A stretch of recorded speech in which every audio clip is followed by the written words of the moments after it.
Have you ever woken up and before your feet even hit the floor, you already felt finished, just completely done? It's not because you didn't sleep. Music, it's because your mind is already at work, isn't it? It's already scanning for problems. T's replaying that awkward conversation from yesterday. It's worrying about a bill that isn't due for 2 weeks. It's wondering why someone hasn't liked your post or replied your emailed.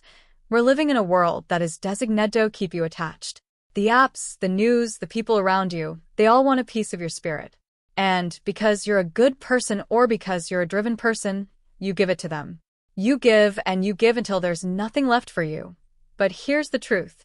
No one tells you, most of the things you're worried about, they don't actually need your worry. They don't need your opinion, and they definitely don't need your energy. Today, we're going to talk about the most underrated superpower in history, the art of detachment. I'm not talking about moving to the mountains and ignoring the world. I'm talking about building a life where you are finally, for the first time, untouchable. Think of your energy like a bank account. Every morning music, get a fresh deposit. But unlike money, Yotsan earn more of it during the day. Once it's gone, music, it's gone. Now look at where you're spending it. You're spending $50 of energy on a person who won't, music, spend $5 on you. You're spending $100 of energy on a past mistake, music, that you literally cannot change. You're spending $500 of energy on music, a future that hasn't even happened yet. By noon, you're emotionally bankrupt. Stoicism, music, at its core is just energy management. Marcus Aurelius, a man who literally had a weight of the entire Roman Empire on his back, music, wrote in his private journal, "You have a power over your mind, not outside events." Music, realize this, and you will find strength. He wasn't just being poetic. Music, he was being practical. He knew that if he let every insult from a senator or every border dispute, music, drain him, he'd be a terrible leader. He had to learn Detach. Detachment music isn't about being cold. It's about being economical. It's looking at a situation and saying, "This is not worth my limited currency." Stop, music, and ask yourself right now, what am I paying for that I don't even want? Let's talk about people. This is usually the biggest leak, music, in the bucket that we are social animals. We want to be liked. We want to be understood. But that music desire is a trap. The moment you need someone to understand you, music, are their prisoner.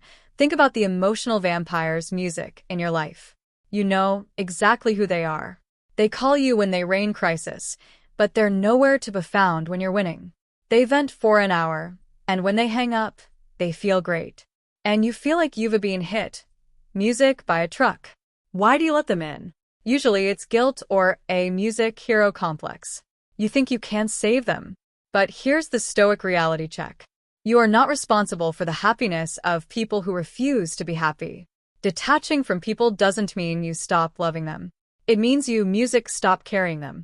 It means you set a boundary that says, "I can listen, but I will not drown with music, you." Try this the next time someone tries to topple you into their chaos. Imagine there is a glass wall between you. You can see music them. You can hear them, but their energy cannot touch you. You stay calm. You stay objective. You realize that their reaction is a reflection of music, their internal mess, not yours. When you stop reacting, you stop being a target. In 2026, we have a problem that music, Marcus Aurelius never had to deal with, that we have the drain in our pockets 24/7. The internet, music, is a giant machine built to keep you attached. It wants you angry. It wants you envious. It wants you engaged. Because an engaged persona is a person who stays on the app. Music, you wake up, and the first thing you do is look at a screen. Before you've even had a thought of your own, you've consumed 1,000 thoughts from strangers. You're comparing your behind the scenes to everyone else's highlight reel. This is a massive silent drain on your soul. Detachment music here requires aggressive ignorance. You Havito realize that you don't need to know what's happening every second. You music don't need to know the latest scandal. You don't need to see what your high school rival had for lunch. Every notification is a tiny hook trying to pull you out of your own life. If you want to feel the power of detachment, try this for 1 hour a day. Put your phone in a different room. Sit with your own thoughts. It'll feel uncomfortable at first. You'll feel a twitch to check it. That twitch, that's the addiction. That's the attachment. When you break that twitch, you reclaim your mind. You start to realize that the world keeps spinning even if you aren't watching it.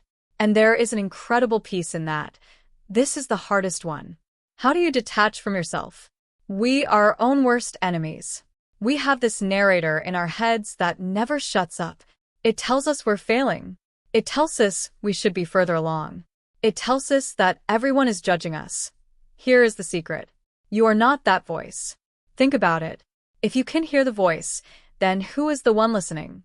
You are the listener. The voice is just noise. It's just a collection of old programming, childhood fears, and societal pressure. Stoic detachment means treating your thoughts like passengers in a car. You're the driver. The thoughts can sit in the back seat. They can talk. They can complain. They can tell you you're going the wrong way, but they didn't get to touch the steering wheel. When a draining thought comes up like I'm going to mess this up, don't fight it. If you fight it, you're still attached to it. Instead, just label it. Say, I am having a thought that I'm going to mess this up. By adding those few words, I am having a thought, you create space. You detach. You realize that the thought is a fact. It's just a cloud passing through the sky of your mind. The sky doesn't care about the clouds. It just lets them pass. So, how do we make this real? I want you to start doing a drain audit every evening. It only takes 2 minutes. Look back at your day and ask, where did I spend energy on something I couldn't control? Who left me feeling heavier than they found me? What story did I tell myself that made me feel small? Don't judge yourself, just notice it. The more you notice the leaks, the easier they are to plug. You'll start to catch yourself in real time. You'll be in a meeting or at a dinner or scrolling on your phone and you'll feel that drain start to happen and you'll say to yourself, nope, not today. I'm not spending my currency here. That music is the moment of freedom. Detachment is like a muscle. The more you use it, the stronger it gets. Eventually, you'll reach a point where you can walk through a storm and not get wet. People will wonder why you're so calm. They'll wonder why you don't get triggered like everyone else. It's not because you don't care. It's because you've chosen to care about the right things. Listen, the truth is you weren't born to be a battery for other people's drama. If it's draining you, it's not yours. You don't need a reason to walk away, and you don't need permission to be at peace. Once you stop caring about things you can't change, you finally get your life back. So put the weight down. You've carried it long enough. If you're done with the noise, type I am detaching in the comments. Subscribe to stay in the circle, and I'll see you in the next one.